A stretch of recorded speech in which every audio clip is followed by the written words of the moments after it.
Assalamualaikum warahmatullahi wabarakatuh. Hi people, how's your day? Mine is pretty good. Aku harap kita semua baik-baik aja ya. Okay, let me introduce myself first. My name is Medika Hardian and my nickname is Rika. I'm from Pekanbaru. Oke, kita langsung aja. Di sini aku bakal ngejelasin kuesioner kepribadian yang udah aku lakuin beberapa waktu yang lalu. Nah, di dalam survei penelitian ini, aku akan membahas 6 konten. Yang pertama adalah identitas, yaitu data pribadi yang terdiri dari nama serta name, nama dosen pengampu, dan nama mata kuliah. Yang kedua adalah pengertian kuesioner, yaitu penjelasan secara umum mengenai pengertian kuesioner. Yang ketiga adalah tema kuesioner. Yang keempat adalah data diri para responden, yaitu berupa nama, umur, alamat email, status pendidikan, asal instansi, dan asal daerah.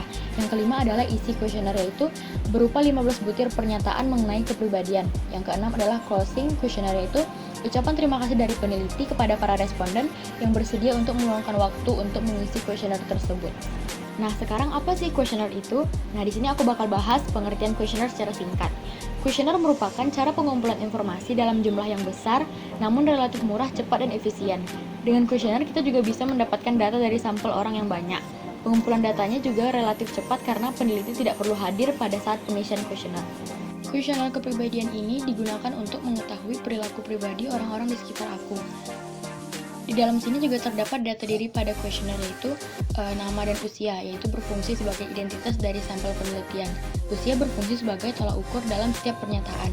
Yang kedua adalah alamat email, yaitu dalam Google Form tersedia fitur copy of my responses dari para responden ke alamat email yang telah diisi. Yang ketiga adalah status pendidikan pada saat ini, asal instansi, dan asal daerah.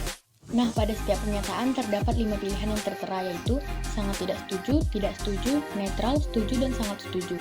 Setelah melakukan penelitian dari tanggal 10 Mei 2021 sampai dengan tanggal 12 Mei 2021, terkumpul sebanyak 32 responses. Berdasarkan dari 32 sampel yang terdata, maka status pendidikan yang paling mendominasi adalah S1. Yang kedua adalah asal instansi. Asal instansi yang paling dominan adalah UNRI, yaitu sebanyak 19 orang dari 32 orang.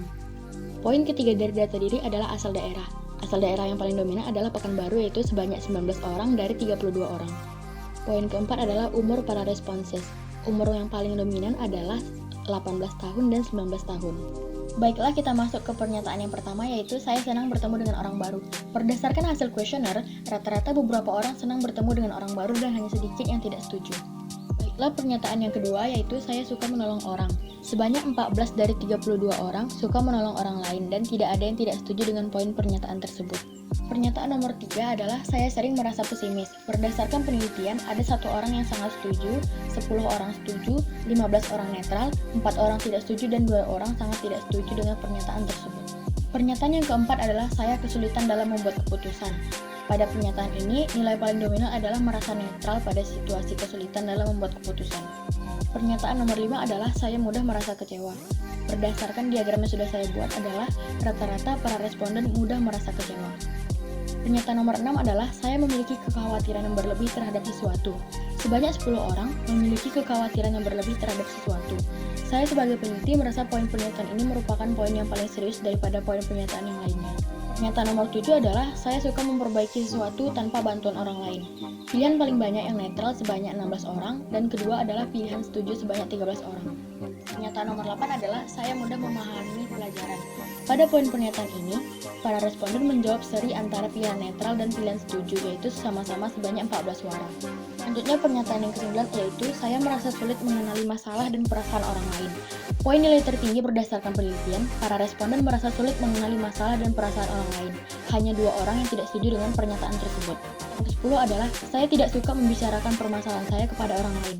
Jawaban para responden yang paling banyak adalah netral, dan tidak ada yang menjawab sangat tidak setuju. Selanjutnya adalah saya mudah memaafkan kesalahan orang lain. Dari 32 responden, ada 11 orang yang memilih netral, 9 orang yang memilih setuju dan sangat setuju, 1 orang yang tidak setuju, dan 2 orang yang sangat tidak setuju. Pernyataan selanjutnya adalah saya tidak suka berada dalam situasi yang ramai. Jawaban para responden adalah yang paling banyak, netral, yaitu sebanyak 12 orang dari 32 orang. Pernyataan selanjutnya adalah saya memerlukan banyak waktu sendiri. Jawaban para responden yang paling banyak adalah setuju, yaitu sebanyak 11 orang. Pernyataan selanjutnya adalah saya sulit berkonsentrasi dalam melakukan sesuatu. Sebanyak 13 responden memilih tidak setuju dan 3 orang yang memilih sangat setuju. Nah, pernyataan terakhir adalah, saya senang belajar secara terus-menerus sepanjang waktu. Sebanyak 14 orang dari 32 orang memilih netral untuk poin ini, dan 1 orang memilih tidak setuju. Nah, saya sudah menjelaskan mengenai kuesioner kepribadian, yaitu tentang 15 butir pernyataan dan data diri para responden. Maka sekian laporan penelitian yang saya sampaikan. Jika ada kesalahan dalam penulisan, mohon dikoreksi dan dimaafkan. Terima kasih atas kesediaannya untuk mendengarkan dan membaca. Assalamualaikum warahmatullahi wabarakatuh.